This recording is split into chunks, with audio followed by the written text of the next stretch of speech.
Hey everybody, I am Sarah and welcome back to Cassette Cult. This is Banger's Cassette Review Show. As you know, the Overkill reviews are sponsored by our Patreon donors, so if you want to be one of them, please check out our campaign. Today, we have a very special themed episode on, you guessed it, proto doomsters Cirith Ungol and the famed Paradise Lost album that broke them up, and then the road back to the band's reformation and their brand new studio album, Forever Black. We got to catch up with drummer Robert Garvin, iconic vocalist Tim Baker, and one of the men that helped trigger and cement their reunion, which is, of course, now bassist Jarvis Leatherby, who is the organizer of Frost and Fire Heavy Metal Fest, as well as a member of Night Demon, and now Cirith Ungol.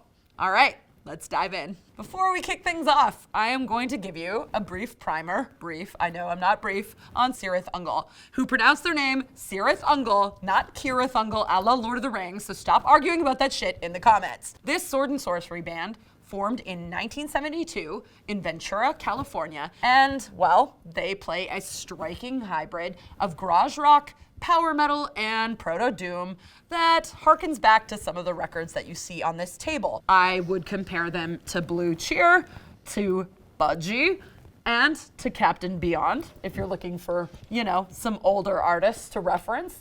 And then in terms of modern artists, I would definitely relate them to, well, Pagan Altar. I think I brought that. Yeah, Pagan Altar, Judgment of the Dead, due to the nasally vocals. Would also compare them to Manila Road due to their epic kind of proto-power metal style. And of course, I would also compare them to the wonderful Lord Weird Slough for their kind of off-kilter musicality. Cirith Ungol released 4 killer albums over a decade, which were all adorned with Michael Whelan artwork. And that started off with 1981's Frost and Fire, followed by 1984's King of the Dead, and then 1986's more power metal oriented, oh, here it is, One Foot in Hell.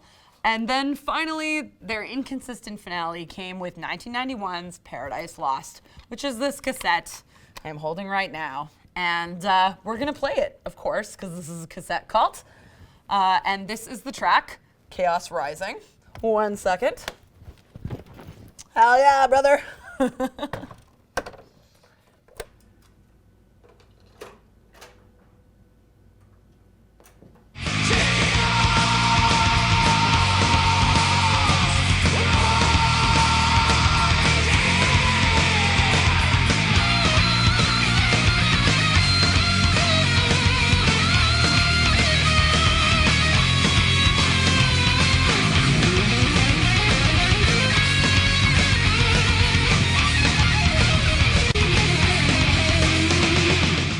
Was Paradise Lost that, as I said, marked Cirith Ungol's breakup. The album was only released on cassette and CD, hence why I roped it into Cassette Cult.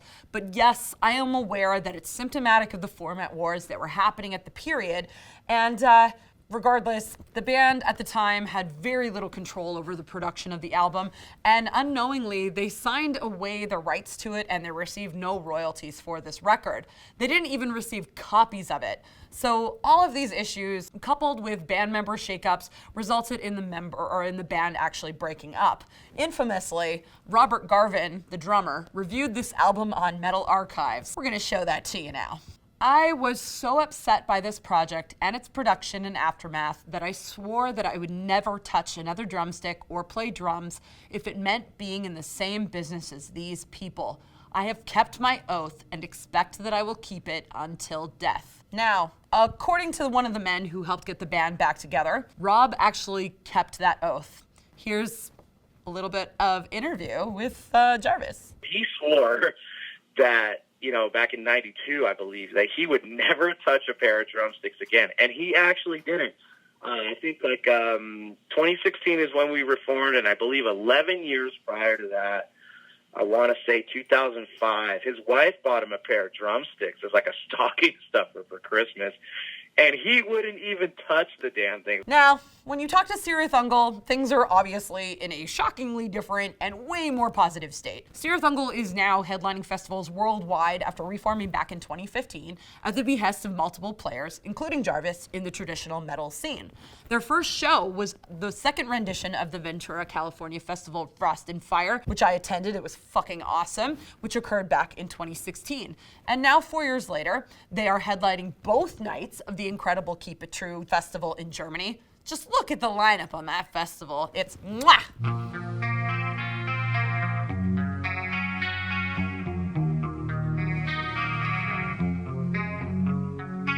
Cirith Ungol's performance at that festival coincides with the release of their 5th studio album, Forever Black, which will be released on April 24th via Metal Blade Records. Forever Black is a stunning return to form, comparable to the triumphant returns of Satan and Angel Witch, and yes, that is why I brought these records. But I want to first rewind to how the band got back together and the band's updated feelings about Paradise Lost, courtesy of drummer Robert Garvin, who I spoke with on the phone. Evidently, when the wheels were in motion for the reunion, both Rob and Tim were flown out to the festival by organizer Ollie.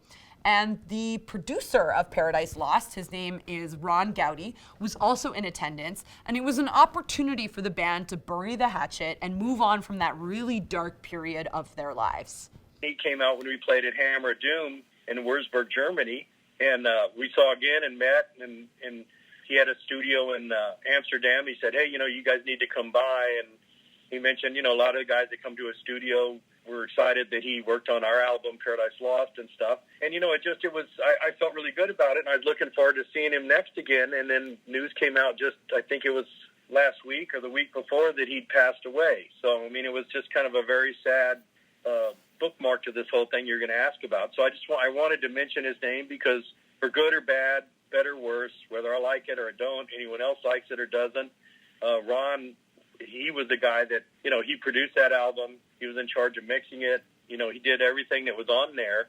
After that rendition of Hammer of Doom, the band was invited to a signing session at the first rendition of Frost and Fire and ended up going to a sushi bar with Oliver of Hammer of Doom and Jarvis. And both men offered Tim and Robert a headlining slot at their respective festivals. And the two people you can either blame or thank is Jarvis, Leatherby, Night Demon, and Oliver Keep It True, because they're two of the main players in this. It was really eye-opening, to see all the love and everything that people had for the band, and everybody had patches and stuff on their battle jackets and everything, and tons of stuff to sign and albums and stuff, and a lot. Most of them were people that probably were way younger than us.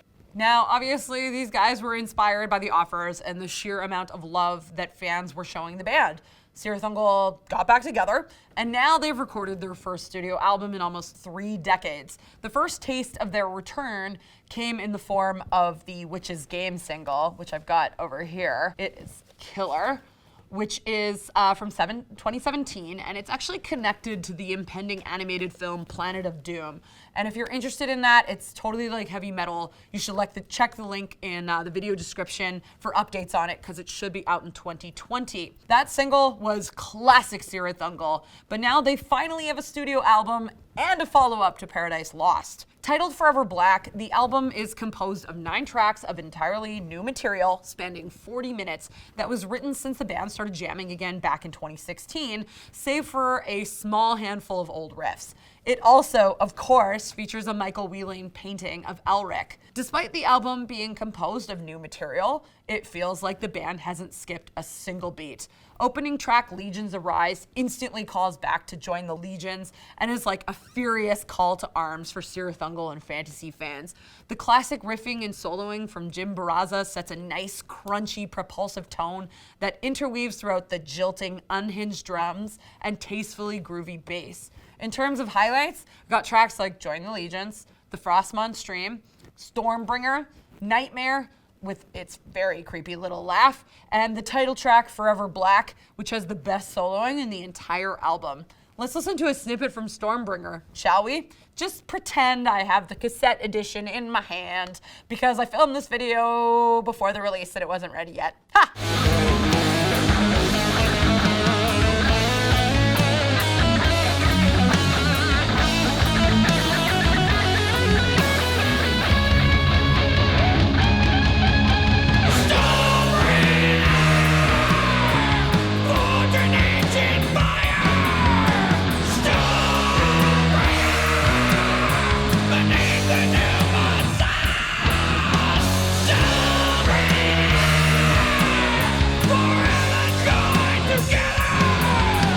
Damn, I'm getting shivers from this track. Tim Baker's iconic voice hasn't aged a day, and the whole package is there, written and recorded over a 2-year period in the band's own studio in Ventura. Let's hear from Tim about the recording process and about on how on earth he is able to still shriek like a banshee as if no time has passed. Has he been taking vocal lessons?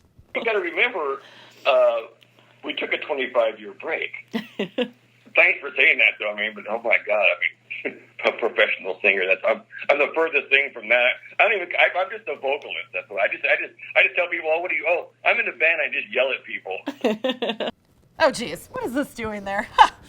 Okay, back to the album. Although the lyrics do exist in the sword and sorcery realm and often reference Michael Moorcock's Eternal Champion, a personal favorite of mine, the lyrics are richer than that, and they go beyond that realm in subtle ways that require a deep reading. But, of course, Tim was unwilling to explicitly explain. Except for the obvious sword and sorcery stuff, like Stormbringer and things like that, all my songs are protest songs. So, that brings us to almost the end of this episode. Cirith Ungol has returned after 1,000 problems surrounding the ill-fated Paradise Lost cassette and CD that broke them up, and now they are a cohesive unit that is enjoying being titans in a genre that is experiencing a huge surge in popularity. In case you don't know that genre, it's the new wave of traditional heavy metal. Watch the video in the link description of one of the older episodes of Cassette Cult, because I'll give you lots of context in there. I think for all of us longtime fans, though, it feels really appropriate and totally uplifting that Forever Black is a strong album that stands up to Cirith Ungol's previous releases. According to Jarvis, having played a role in this band's reformation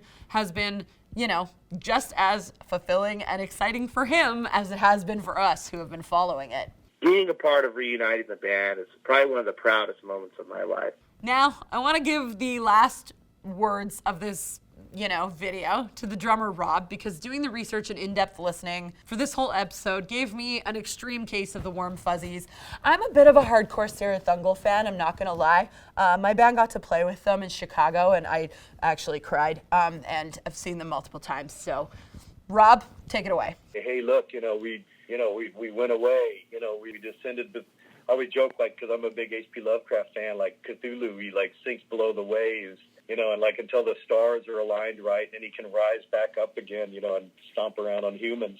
But I mean, that's kind of what Cirith Ungol, I figured what we did, we went off and slumbered, now we're back. Now with that, I'm gonna sign off of this special Cirith Ungol themed episode of Cassette Cult. Bye!